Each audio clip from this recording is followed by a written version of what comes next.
Do you feel stuck in the same patterns, habits, and maybe even the same place? In today's episode, you'll learn how slow travel and learning from other cultures can expand your mindset and help you be more present in your daily life. Hey, it's Kelly Tolliday here. In today's episode, we have part 2 of Jason Moore's episode from last week. If you haven't caught part 1 yet, be sure to go back into your app and click on part 1 to listen to first. Now, in today's episode, you'll learn from Jason Moore how to use your travels and experiences to truly learn from other cultures and worldviews, how to reclaim your time, focus, and presence in a hyper digital world, and how to create tools for intentional living at home or abroad. Let's go. I'm curious if there's ever been one place or one country or culture that really changed the way you view how you live your day-to-day life now. Well, I mean, it has to be Norway because I live my day-to-day life here. If I said something else, there are many places that I've been that there are things that I appreciated about them. And could I say that they've changed me in some way forever? It's always a tough thing to figure out because you're an amalgamation of many things, including your travel experiences, but also a lot of other things. But, I live my day-to-day life here in Norway. And that has been becoming an expat, I think, or living somewhere abroad for an extended period of time. That really heightens that. I don't think that you actually get time to settle into the pace of life there and to begin adopting some of the, I don't want to say cultural principles, but perhaps some of the cultural values, perhaps some of the day-to-day life type of things. It took me a long time to start adapting to the Norwegian way of things in some ways. Still have had a certain mindset from where I grew up, right? And it takes time to be in that pace of life, right? You can come in and visit a city for a week, and it's not like total cosplay in that pace of life. You can like you said it before, when you're traveling, you get to kind of create your own identity if you want to in some ways. You could be like, today I'm going to be like, whatever, I'm just going to be more adventurous than I am at home. So I think what you're getting at here is carrying that adventurousness in that example back home. And I think one way you can do that is just a reminder that when you get home, disassociate with who you think you are. Just because you're back home, it's not like, well, now I'm back to being me and I'm back to well, no, not necessarily. You're back to being whoever you want to be, I guess. Maybe that's a new version of you. I don't know. But Norway for me has to be the one. And I think that if you spend quality time, this is another vote for slow travel, right? If you spend a month in Costa Rica as opposed to going to 3 Central American countries, you get to really settle into that one place. And I think you're more likely to get some of those particular cultural connections deep into your bones, a little bit more deep into your bones, I suppose. Yeah. I don't want to hit that's not a vote against skipping around. I did that. It's different strokes for different folks. No, it's different seasons of life, I guess. You want to use all the cliches. It's like, I used to be like, I just want to jump around, see as many places, but now I'm a little bit more focused on slower travel. Maybe I'll go back to the jumping around version of travel. But I think this all goes back to awareness. If you're just awareness, even if you're spending a short amount of time, if you're aware of the things you like and you can identify them and try to implement them, like you said, or integrate them, then I think you can do that. I just think that it's easier to get it a little bit more, these cultural constructs a little bit deeper in if you spend more time in a particular place. Yeah, it's like the nuance. And it's like when you're learning a language, you can have the vocab, but do you have the slang? And it's kind of that example of being able to spend a little bit more time. And oftentimes I plan a lot for Asia, and people will be like, I want to go to Thailand, Cambodia, and Laos in 3 weeks. And I'm like, I'll do that if you want. But there's beauty in just really discovering one place, or maybe even just one city for a full time. And it's a mindset shift. And again, I was a country hopper for a long time, and that's okay too. But like you said, that awareness piece and being present to what you want out of your trip, I think helps a lot too. But I do love the cultural constructs yes. as a thing, as a topic, like taking a Pura Vida from Costa Rica and saying, how can I be more Pura Vida? To break it down to like a sort of a simple philosophy mindset. And I love Pura Vida as an example in Costa Rica, this idea of like the pure life. It's sort of like this, I don't know, you were just there. You could describe it better than I can. But taking that sort of attitude. Right. It's just, it's kind of nice because you can't exactly define what it is, But if you define what it means to you for yourself in a way within the context of your life, you might be able to carry some of that home with you. But those types of constructs are fun, I think, because you cannot necessarily pinpoint them. Mm-hmm. And I'm always curious, like, how much that impacts that society, for example, like that pura vida mentality, that attitude. How much is that actually forming the Costa Rican society in terms of the systemic structure and, all the way down to like urban planning or I don't know. I just think it's fascinating. No, it's so true. And that's actually something we do on our retreats is, we have the yoga and the meditation and the personal development work. But actually what we do is take a core value or a core pillar of that culture's, the tenets of that culture's values and turn that Cool. into the observations and the journaling. But every country has their own thing. Like in Norway, I'm going to say this wrong, Fridesliv. I think I said that. Fridesliv. Okay, totally. Yeah, That's something close, like that. But it's like going a one step deeper, not just seeing the list of highlights on TripAdvisor, but also taking that like one layer deeper into what the culture, how it informs the culture without them even knowing it. I would be really curious to hear, maybe from your perspective, this is going a little off the cuff here, but what would be the core tenet of American culture for somebody coming here? Well, it depends on how you look at it. Yeah. That's a loaded question. I know it is. Well, here's the thing. Looking back, this is the universal thing. I've heard this time and again on the show, and I'm sure you have too from guests, just saying, the media isn't representative of the world on the ground. Of course, those things are happening in a place, but you have the governments and then you have the people. And the chances are how a media portrays a place and how the place actually is on the ground as a traveler isn't usually going to match up. Mm-hmm. We know that the media is getting paid for clicks and views and things like that. And that's not a slam on like all media or all, obviously I think journalists to me are some of the most important jobs out there. Like journalists that are actually reporting the facts and sharing stories from a place, the human side of how the impact and all that. But you go back to the States, say right now, you're probably going to have a lot of great conversations with a lot of great people, regardless of their political party or their beliefs.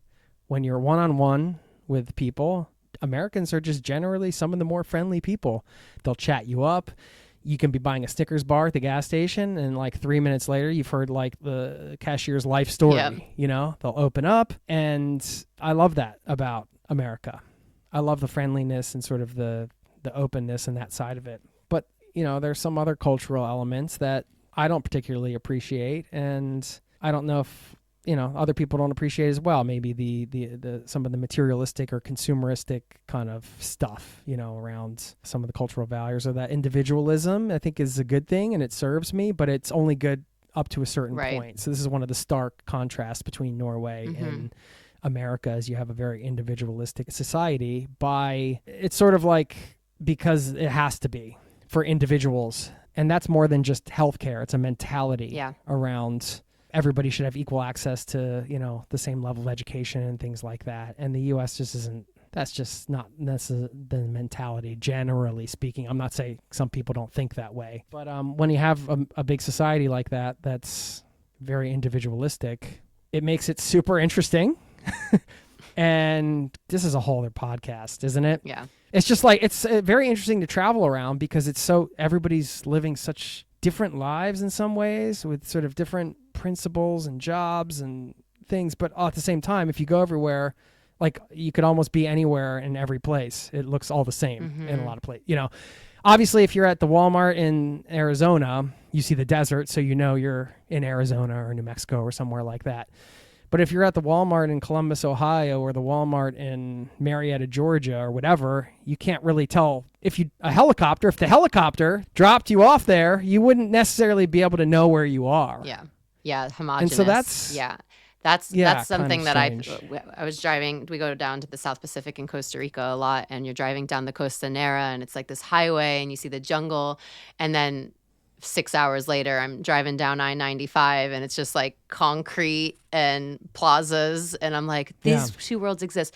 I do really appreciate the difference between an individualistic society and a community collective society, because I lived in Australia for 5 years. My daughters, my husband, they're Australian. And it's very much the same, where it's just a given that you can walk into a hospital and be taken care of. And it is a very different mentality. With that said, I remember when I was living in Australia getting my first job, and I was at 300 people in this global marketing agency's office, and I was the only American hired at the moment. And I remember the higher ups were like, "Oh, we're so excited to have an American on board." And I said, "Why?"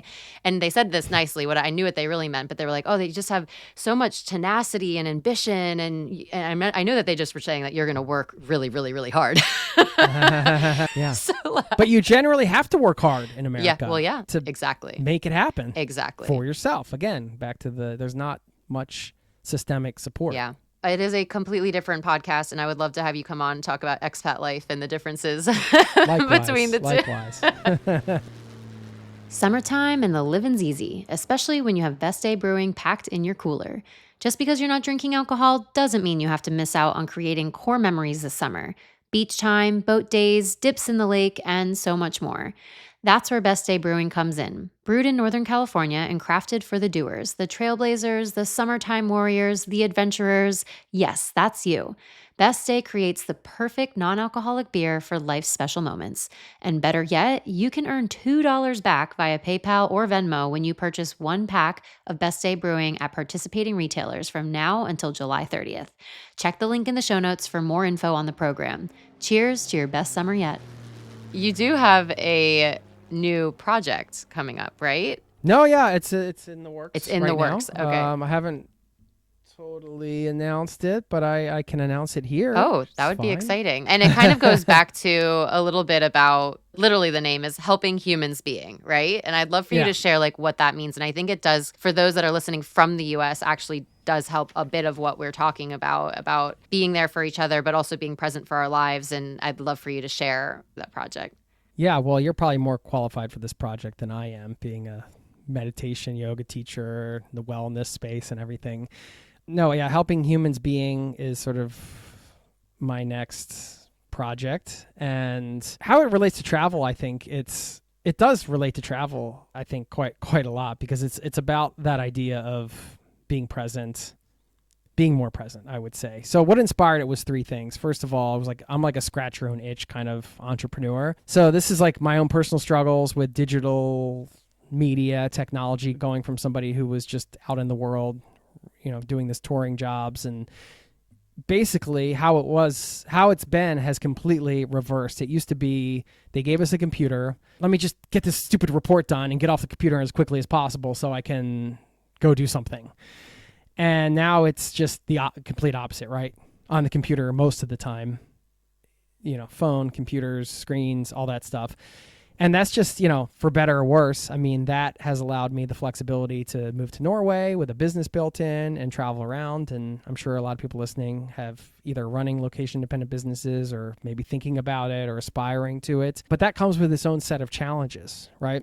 And I think that the other big piece was I read a lot of different books about how these tech companies are stealing our focus and attention methodically, right? And it's just like out of anger, specifically social media, let's say. There's a total disregard for the impact that would have on people or teenagers. Now there's a lot more awareness around it, but they still really haven't done anything to kind of protect kids from getting hooked in on this stuff. And we all know, well, a lot of us are aware of like the effects of dopamine addiction, and how we use our phones gives us a lot of dopamine to the point where it creates an imbalance. And we get it, I call it a double whammy, because you can actually get a hit of dopamine from an anticipation of a particular pleasure. So if you think about that as the phone, you reach for your phone, you're getting it just for the anticipation, and then you're picking it up, and then you're also getting it from the content or reading the message or whatever, and on and on. And it's just created an imbalance in a lot of people. And it kind of pisses me off that these tech companies are this way. And I want to help people be more present, be more connected to themselves, to the world, to other people. And that's the intention behind the project is to help people connect with themselves, the world, and each other, and center. And that's what kind of informed the first product, which is a combination cell phone lockbox / systemized approach to kind of reestablishing better habits with your smartphone, because that's the number one issue I think everybody has when it comes to screens and digital technology. It's the smartphone thing and being on it too much, whether it's social media or other apps or things like that. And I think, to me, if it's one of those things that if you get it under control to a point, and it's not going to be perfect, and this isn't like a magic pill solution, but it's all about one of the big themes of today, which is awareness. So if you're creating awareness around your habits and you have an intentionality around changing them, that's where it starts. And then I have created this system so it has a systemized approach, so it makes it a lot easier to follow through and actually create the change that you want to see in yourself. And this is one of those things I call a domino decision, where if you can, it's like exercising in the morning. Like, let's say you exercise in the morning, generally speaking, like, it knocks down a bunch of other dominoes. Like, maybe you're more productive at work because you're more focused, you have more energy, you feel better, all these things. Getting your smartphone habits under control is one of those things, right? You're reclaiming your time.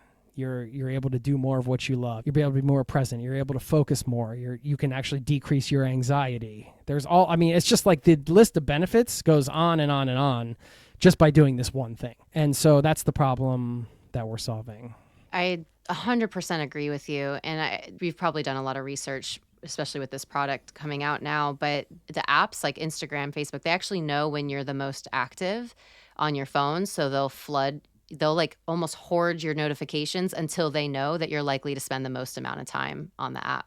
So they'll wait all day to give you those 20 notifications. It's scientifically hacking your brain. They have the best addiction specialist on their side to get you more and more hooked, which is something that was actually one of my biggest goals for this year, was to curb a lot of that social media use. I put benchmarks around it and like times that I was going to be on it in January, and it worked really well. And then it's slowly slipped. And this is a really great reminder for me, especially as this episode airs at the half point of the year, to re-engage and recommit with my social media goals. When is the product, the lockbox, going to be out and ready for us? Everything is being manufactured right now. So the goal is by the time this episode airs, people will be able to go to helpinghumansbeing.com, and most likely they can pre-order this. Awesome. And if you want, just send me like a personal email, jason@zerototravel.com. I'd have a Helping Humans Being email too, but I'm in the Zero to Travel one all the time. And I'll see if I can get you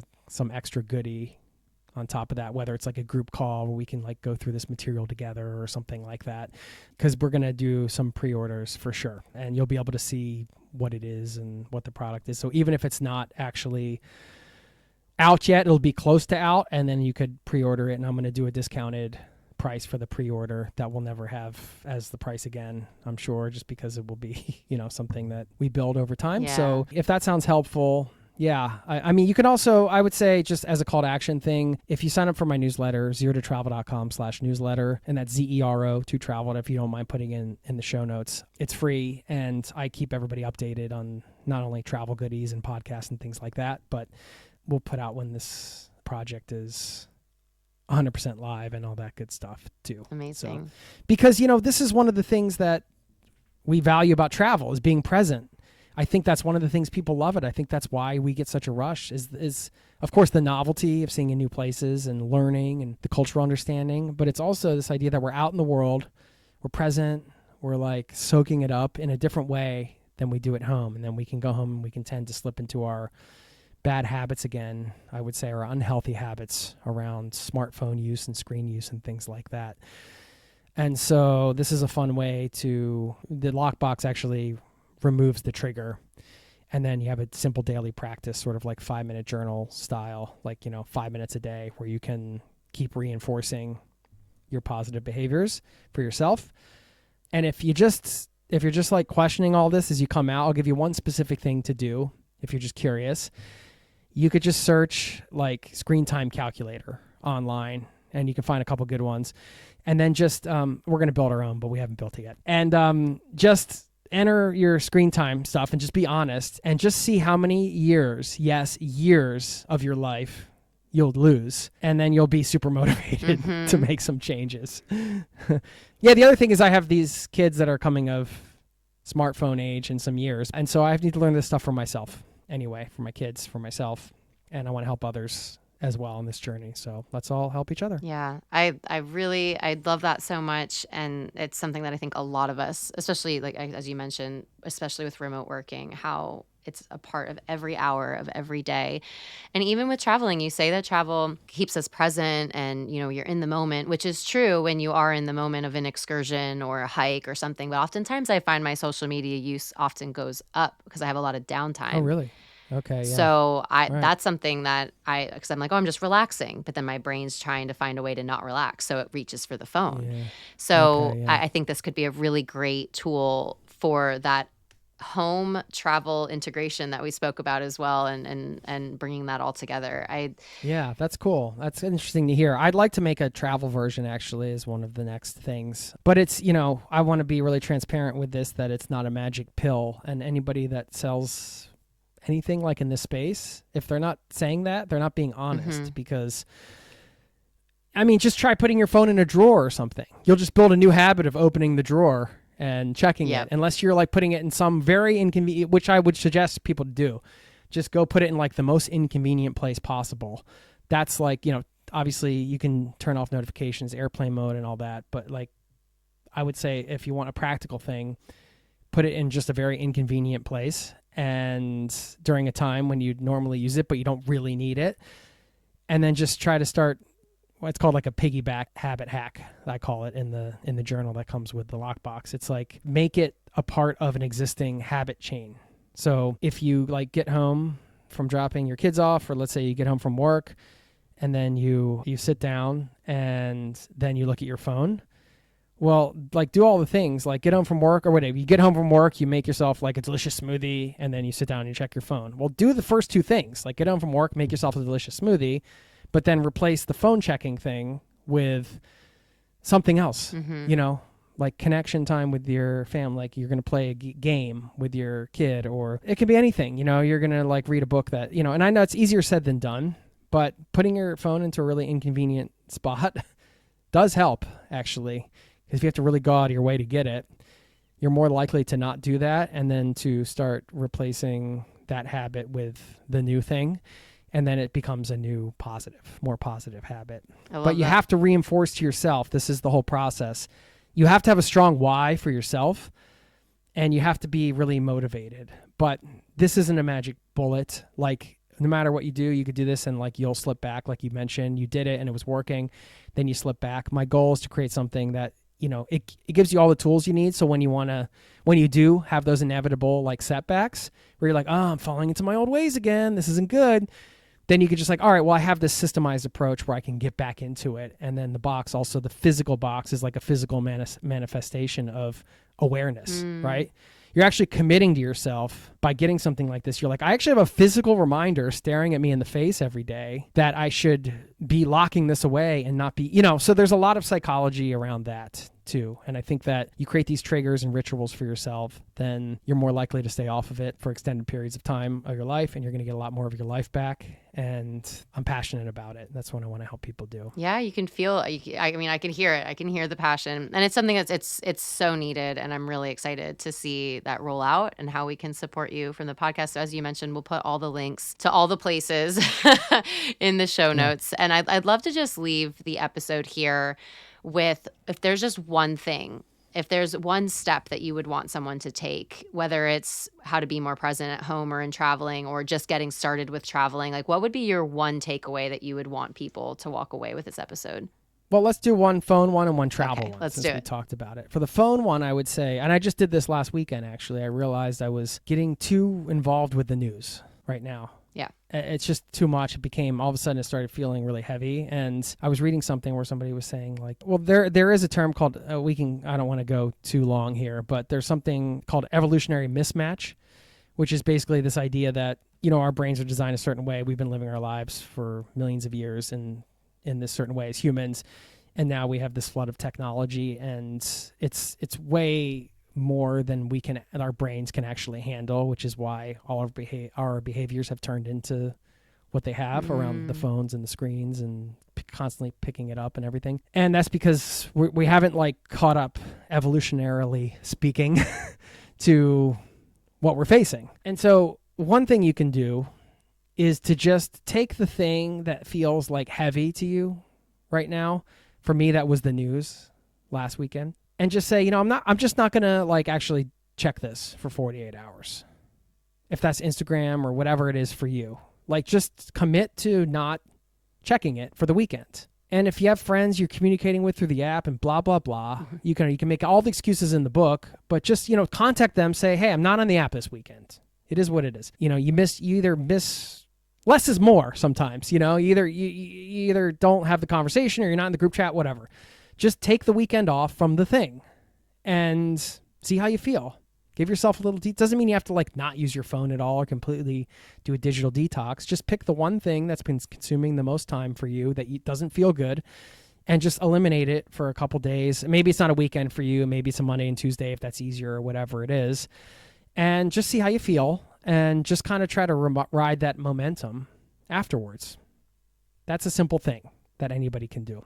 Travel-wise, I would just say, if travel is, whether it's a specific trip or just travel in general or something you're doing that's going to allow you to travel more or some path you want to take or whatever, I think just prioritizing it and making all your decisions around that. And maybe some decisions are popping into your mind and you're thinking, okay, yeah, I've been like kind of hemming and hawing on this thing, or, I've been indecisive. I've been not wanting to pull the trigger on this. Well, once you're prioritizing travel and you're going to say, okay, well, this is what I want to do, try to like just prioritize that and make everything else fit around it. So going back to my story in the beginning of just getting the travel jobs, the only reason I fell into that weird career of traveling around is because I was just totally open-minded with, I didn't care. I just wanted to travel. Like, travel's the thing I want to do. Okay, what's one way I can do it? I need to pay bills too. Okay, let me get a job that requires travel. I happened to end up in a fun travel-based career that I really enjoyed and loved. But I mean, I could have been the guy, like they could have been a traveling garbage man or something. It wouldn't have mattered, if they just said you could travel and we're going to pay for you to travel, I would have done it. I was just willing to do almost whatever to have the travel experience that was tied to this. And for some people, maybe that's seasonal work or whatever it is. Everybody's in different seasons of life, right? And people have kids, might not be able to do these things, but there is some way you can prioritize travel. And I'll use one last specific example before we go. Never interview a podcaster, by the way, because they don't stop talking. I kind of have a secret challenge that I haven't revealed. Actually, I think I'll mention it in the newsletter this week, a secret challenge to myself. I don't know why I haven't, my wife knows about it, but I don't do like things publicly or on social media, really. I just do them for myself. And then sometimes I eventually write about them in the newsletter if I think it's going to be valuable to other people. And this might. So my secret challenge to myself this year is that I won't buy anything. And that's not because I had a big shopping problem or anything. It's just because I think, oh, well, this will give me a chance to like, A, save some money for experiences, and B, just appreciate what I have.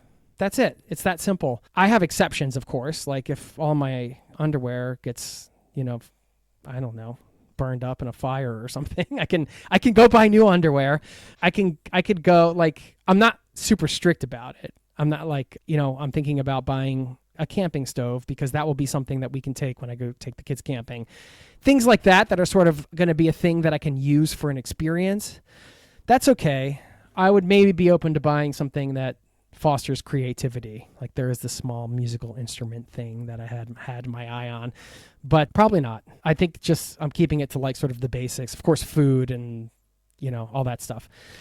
But it's just a fun challenge for myself and it's been going great and I don't think about it too much. And sometimes if I think, oh, I might need something, I'm just like, nope, I'm doing this challenge. So I'm going to make an exception because the Philadelphia Eagles won the Super Bowl, and I am going to allow myself to get a Philadelphia Eagles Super Bowl t-shirt when I'm visiting the States. But outside of that, see, I have my own exceptions. Your own exceptions, yep. I do.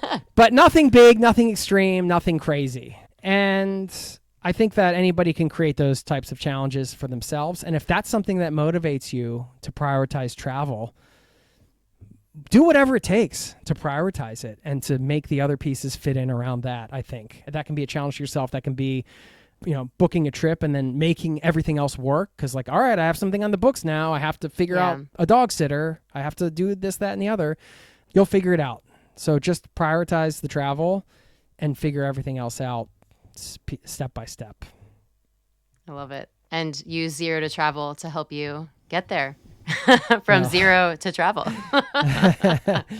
Sure. If you like podcasts, we would love to welcome you into the community. Yeah. There. And you have amazing, amazing guests. I mean, you had like Rick Steves. You had, who was the woman who actually is a really good plug for this I forgot her name, but she does solo travel, but she doesn't use her phone and doesn't book anything, right? She doesn't. Oh yeah. Lisa. Yes. Abend. Yes. Yeah. She doesn't book anything ahead of time. She doesn't use her phone. I just thought, how cool is that? Like you have so many amazing creative people doing the most incredible things that you would never think As of. do you. Yeah. Well, thank you. And then you allowed me to come on for some reason. Well, I appreciate your time. I know that. we're managing different time zones and different school times and all that. So I appreciate your time and you sharing everything. No, thank you for giving me the opportunity Absolutely. to share. We finish these episodes with super quick rapid fire questions I didn't share ahead of time. So just see what comes up. So first up, what is the country or place that made the biggest impact on your life? Well, I could say the States because I traveled so much in it, and a 10-year road trip is a pretty long, essentially a 10-year road trip with gaps in between, but is pretty transformative. So I would say that, but outside of there, Argentina and Norway. Awesome. Number 2, what is your must-have travel item that you have to have with you? My Kindle. Ooh, good one. I love to read. I like that. Yeah. And the last one, number 3, is what is your biggest life lesson in a nutshell that you've learned about travel? I'd say if you know you need to go, then go. Yeah, I love that. And you know when you need to go. Yeah, yeah, yeah. And it's not running away. Nothing wrong with needing to go and going. Mm-hmm. Take care of yourselves out there. I feel like we forget about taking care of ourselves sometimes. We're so busy with caretaking in various aspects, whether it's at your job or family or whatever. Take care of yourself. And use helping humans being in the process. So I love it. Thank you so much, Jason. I had so much fun chatting with you. I hope one day to make it to Norway. My parents have been like 3 or 4 times. They love it so much. So one day I will get to Oslo and we'll go have a coffee. I would love that. That would be awesome. And don't be afraid to ask your parents for a plane ticket. Trust lesson. me. I've been using that card my entire life. So now I plan their travel. I love it. Well, thank you. Appreciate it. And we will chat soon. Thank you. All right. What a great way to end 2 episodes with Jason Moore. Again, I'm just so grateful to have had his time for the last 2 episodes. I loved hearing Jason's perspective on American versus Norwegian culture and how he's learned about himself in the process of traveling and living overseas. I can't wait to see his new project and products launching through Helping Humans Being, so be sure to check out the show notes to find out about all the things. And to close here, I do have a few spaces left for full service travel planning through September, October, and November. If you have a trip coming up or maybe even next year and you'd love to have some guidance and support, I am your girl. Click on the show notes to download our welcome guide to learn about next steps and our package pricing. Thanks for being a part of the show. I'll see you next week. That's a wrap on today's episode. If you're feeling on fire and lit up to start planning the bucket list adventure you're craving, let's work together. I'm here to manage all of the hassle of planning, hand select your options specifically for you, and give you the inside scoop that no AI itinerary can give you. Click the link in the show notes to look through our pricing and packages. You're one click away from the adventure of a lifetime. This is your reminder to keep on exploring.